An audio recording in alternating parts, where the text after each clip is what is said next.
Hello friends, எஸ்எஃப்ஹெச் food சேனலில் அன்பான வணக்கம். வாங்க ஃப்ரெண்ட்ஸ், வீடியோக்குள்ளே போகலாம். ஃப்ரெண்ட்ஸ், இங்கே பாருங்கள் சாம்பார் தான் ரெடி பண்ணியிருக்கோம். இங்கே பாருங்கள் சாம்பார் ரொம்ப நல்லாவே இருக்கும். பச்சை பருப்பு துவரம் பருப்பு சேர்த்து சாதத்துக்கு ஊற்றி சாப்பிட்றதுக்கு ரொம்ப நல்லாயிருக்கும். ரைஸுக்கு தான் சாம்பார் ரெடி பண்ணியிருக்கோம். தை அமாவாசைன்றதால 3 வகை சைட் டிஷ் வச்சுருக்கேன். சாம்பார், பீட்ரூட் பொரியல், வாழைக்காய் பொரியல், புடலங்காய் கேரட்டு சேர்த்து பொரியல், உளுந்து போண்டா, அப்பளம். அவ்வளோதான் ஃப்ரெண்ட்ஸ். இங்கே பாருங்கள் காயெல்லாம் பூசணிக்காயெல்லாம் நல்லா கரைஞ்சி எடுத்து பாருங்கள். ரொம்ப சூப்பராக இருக்கும் ஃப்ரெண்ட்ஸ், நல்லாயிருக்கும். இந்த புடலங்காய் கேரட் ரெண்டுமே சேர்த்து செஞ்சால் ரொம்ப நல்லாயிருக்கும் புடலங்காய்.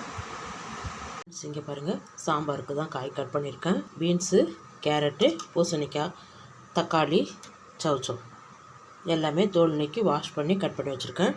இது கூடவே கத்திரிக்காயும் சேர்த்து கட் பண்ணியிருக்கேன். இங்கே பாருங்கள் ஃப்ரெண்ட்ஸ், கத்திரிக்காய் தண்ணியில் போட்டு வைங்க, கலர் மாறாமல் இருக்கும். கட் பண்ணி பாத்திரத்தில் சேர்த்துருக்கேன். இது கூடவே எல்லா காயும் சேர்த்துடலாம். நார்மல் வாட்ரு, இந்த காய்கறிகள்லாம் முழுகிற அளவுக்கு தண்ணி வச்சிடலாம். இங்கே பாருங்கள், இதுக்கு தகுந்த கல் உப்பு, 1/2 டீஸ்பூன் மஞ்சள் பொடி. இங்கே பாருங்கள் காய் முழுகிற அளவுக்கு தண்ணி வச்சாச்சு. தட்டை போட்டு மூடி வைங்க. நல்லா 5 நிமிஷம் நல்லா வேகட்டும்.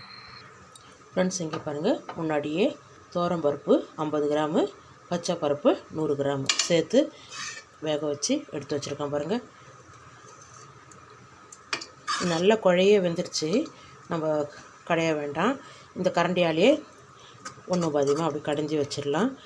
ஒரு சின்ன எலுமிச்சம்பழம் அளவுக்கு புளி தண்ணி மட்டும் கரைச்சிடலாம் ஃப்ரெண்ட்ஸ் சாம்பாருக்கு. இங்கே பாருங்கள் ஃப்ரெண்ட்ஸ், நல்லா கொச்சிடுது புளி தண்ணி.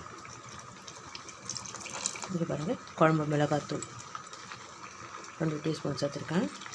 நல்லா காரமாக இருக்கும். இங்கே பாருங்கள் தூள் சேர்த்துட்ட பிறகு நல்லா கலந்து விட்டு திரும்பவும் மூடி வைங்க. இங்கே பாருங்கள் சாம்பார் நல்லா கொச்சிடுது.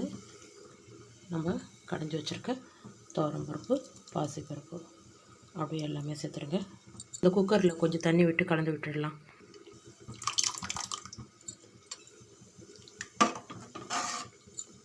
ஒரு 2 நிமிஷம் கொதிக்கட்டும். அதுக்கப்புறம் தாளித்து கொட்டிடலாம். இங்கே பாருங்கள் சாம்பார் நல்லா கொச்சிடுது. நம்ம ஒரு தாளிச்சிடலாம் ஃப்ரெண்ட்ஸ். இங்கே பாருங்கள் 4 டீஸ்பூன் எண்ணெய் விட்டுருக்கேன்.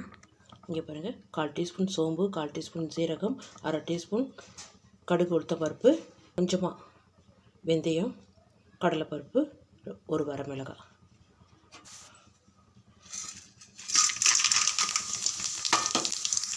பெருங்காயத்தூள் நல்லா ஒரு 3/4 டீஸ்பூனுக்கு சேருங்க.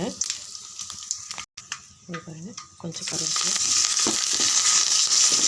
கடலை மாவு 1 டீஸ்பூன், 2 டீஸ்பூன், 1/4 டீஸ்பூன் மஞ்சள் பொடி, காஞ்ச மிளகாத்தூள் 1 டீஸ்பூன். சிம்மில் தான் இருக்குது. நல்லா வதங்கிடுது. கொஞ்சமாக நார்மல் வாட்டர் இது கலந்து விட்டுடுங்க. இப்படி பாருங்கள் நல்லா கொச்சிடுது. நம்ம சாம்பாரை அப்படியே இதில் கொட்டிடலாம். இங்கே பாருங்கள் சாம்பார் ரெடியாக இருக்குது இல்லையா? தாளிச்சத்தில் அப்படியே சேர்த்துடலாம்.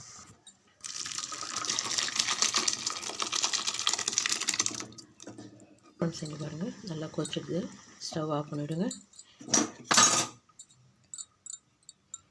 வெல்லம் கொஞ்சமாக அப்படி சேர்த்து கலந்து விட்டுடலாம்.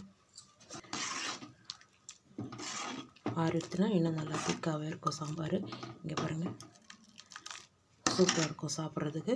இங்கே பாருங்கள்